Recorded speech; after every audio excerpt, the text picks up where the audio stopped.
Curt Cearley is a falconer in Alabama, passionate about protecting birds of prey and teaching others about their roles in nature and within tribal cultures.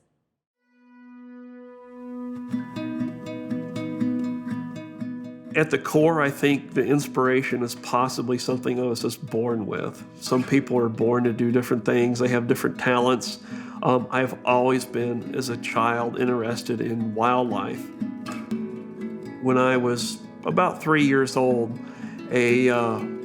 somebody in our neighborhood had a crow that they had obviously raised as a baby. It was mal-imprinted on humans. And just out of nowhere, this crow would appear. So I would play with it, and I was always fascinated with that. The birds really are incredible, incredible parts of nature. And to be able to work with an animal like that is a great privilege. RISE Raptor project is actually a continuation of many years of work that I have done with birds of prey, or raptors. RISE is actually an acronym that stands for Raptors Inspiring Stewardship Through Education. The most important part is ensuring that our birds are cared for in the highest possible way that we can do that, giving them the best lives possible. So it is a full-time job on top of a full-time job. So we have a great responsibility. The birds are protected under the United States Fish and Wildlife Service, in particular the United States Migratory Bird Act of 1918. So our birds are under that umbrella. These are birds that travel to many different areas, schools, libraries, so they have to feel comfortable with people. So that means a lot of training, a lot of care.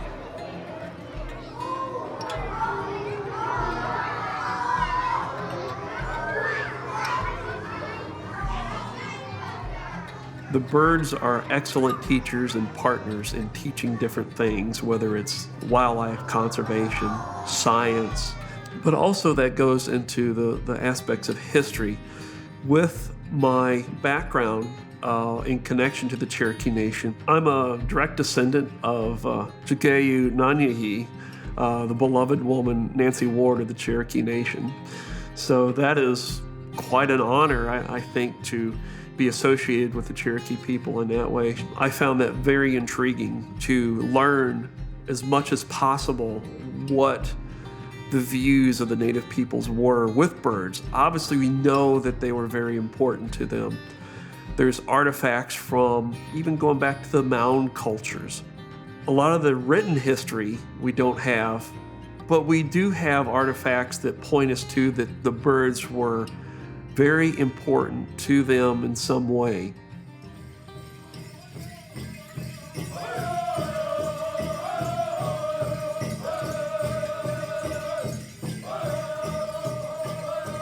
The Oakville Indian Mounds is a very special place to Native peoples. It's one of the few remaining sites, protected sites of the mound era. And they have a museum there. So it's a center, being part of the education system, Center for Learning, Education about Native topics or Native culture life.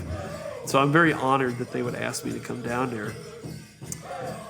One particular event is a multicultural event, so it's not geared toward any particular tribe. My part is that they wanted to show the birds. So they didn't really know initially.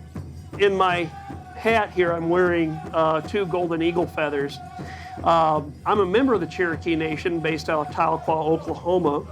And so my dress today is more late 1700s, early 1800s, what the Cherokee people might have worn. So it was kind of that interest. It's like, and as a kid, it's like, okay, what was the significance of feathers? Why did they wear feathers? And why did some tribes wear a headdress and other tribes didn't? And the research is very difficult. We don't have written records from the majority of any of those cultures. But of the things that do exist, we can glean information about how important these birds are.